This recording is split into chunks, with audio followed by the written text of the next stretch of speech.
Welcome back to Undiagnosed Baddie, your favorite daily 10-minute podcast hosted by me, your girl BellaThaGawd. Today, we are going to be talking about acting your age and rules that deserve to be retired. Before we do that, make sure you go back and like this particular episode right here, right now. Drop some lips in the comments right now, okay? And make sure you are engaging. And before I get into what I'm going to say, right? If you need your call to action at the very beginning, let's get into it. Y'all tell me before we get into it, because I might name some. What are some rules that deserve to be retired when it coincides with particular ages? Oh my gosh, excuse me. Okay, so the first one. All right. Grown folks colors.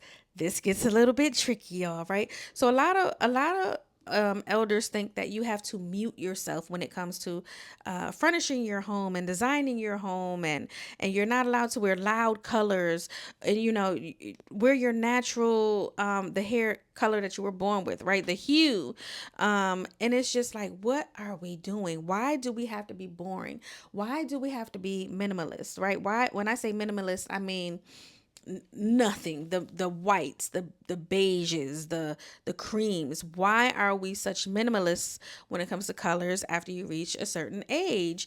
They don't have too much creative furniture like they used to, and when they do, it costs so much because it's not really wanted. It's so crazy how you could tell each era of pictures by the furniture that's in them, right? So we went through a tufted design era, the velvet era, the boneless couches, and it's just like, what are we really doing in our homes to make everything seem so cold and distant? Why is that? So that's why my living room is designed like a speakeasy. I love textures, so my couch is chenille. I joke and say that my rug is alpaca, and if you know, black culture, black movie culture. Joke that my rug is alpaca. But I also have wicker and leather bar stools, right? So I have wicker and wood bar stools, and I have leather bar stools, and I have velvet, curtains and velvet, what is it called? And I need to put the fucking curtains up. I have velvet pillows, right? So it's all about texture and warmth and making it feel like cozy without being stale. It's like, have some personality in your space. And what I'm loving is that a lot of millennials have taken back, um and I don't want to, cuz I found out that Lisa Frank stole her stuff from a black woman, and I don't like that. And if y'all know who I'm talking about, put it in the comments, because I went down that rabbit hole on TikTok, and I was like, Lisa Frank stole this from a black woman? Not surprised, but still. And we're taking back everything that we used to love, and we're incorporating our colors, and I'm loving what I'm seeing, the Barbie houses. And I know it's not Barbie, but when I see women and their houses are pinks and all of the teals and oranges and everything that just brings it together, versus versus being muted. How about that? Unrelated, I remember having a conversation with a woman once, and we were talking. We were in, like, what, TJ Maxx, probably at Home Goods or something like that, and we were looking at stuff and we were talking. And she was like, "Yeah, I'm redoing my house. I recently separated from my husband, and I'm redoing my house, and I'm putting color all throughout my house." And unfortunately, that was a trauma response, because she said the reason why she got divorced was because the husband wound up bringing someone to the house, and at that time their furniture was like and blues, blacks, and whatever to make him and their boys, they had three boys, feel comfortable. And she was like, I I don't give a fuck anymore. Like my house will be whatever it looks like, and my boys' rooms can be as masculine as they want it, but my living room is going to have color because no man will be ever able to bring another woman in my house and feel comfortable, and a woman not know that another woman lives there. And it was like, damn, that sucks that you're to this point because of that trauma. But shout out to you that you're to this point because of that fucking trauma.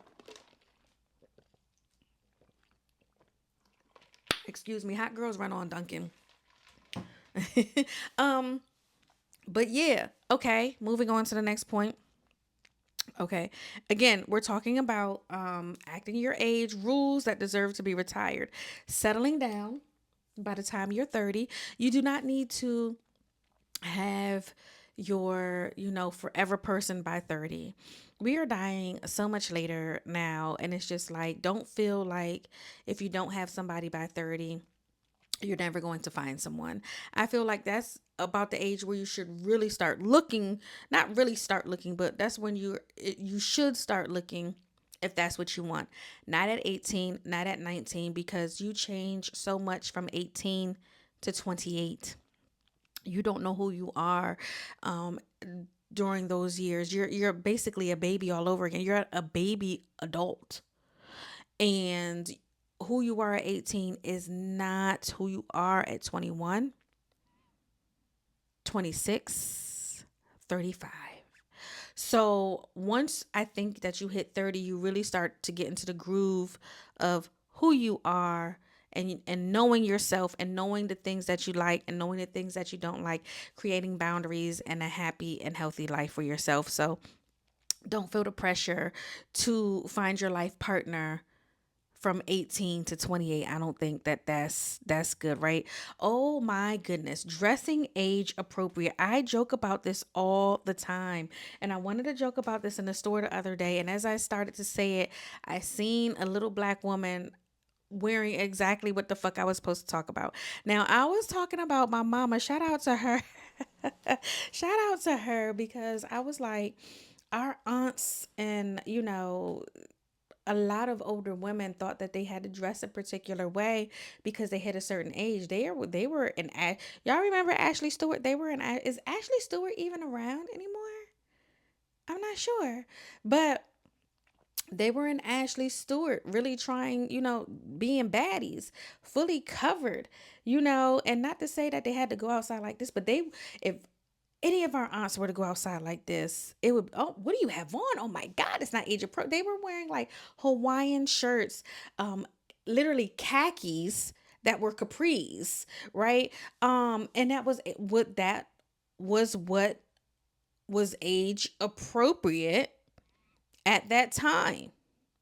And it's like, I'm not dressing like that. I'm going to show my curves that I paid for. And I'm going to show this cleavage.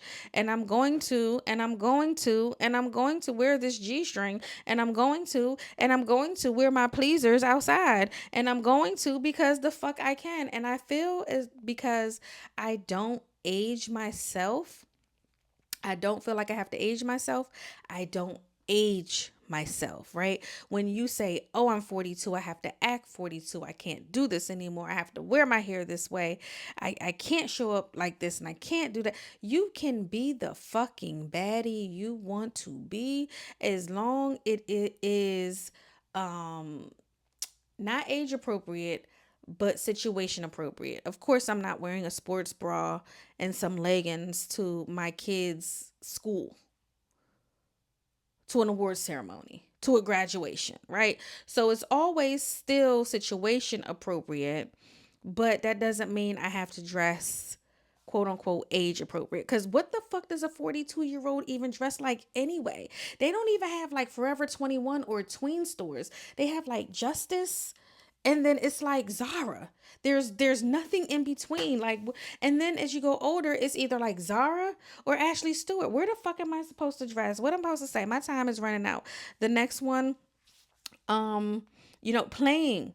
Baby, I am silly as shit. I will dog walk my kid, your kid, and Uno, Connect Four, I'm playing all of the games. I'm playing all of the games and I'm silly and I'm going to make jokes and I'm going to laugh because that's what keeps me young. Laughter keeps me young. Stay young. Don't age yourself with age restrictions. All right, y'all. Until next time.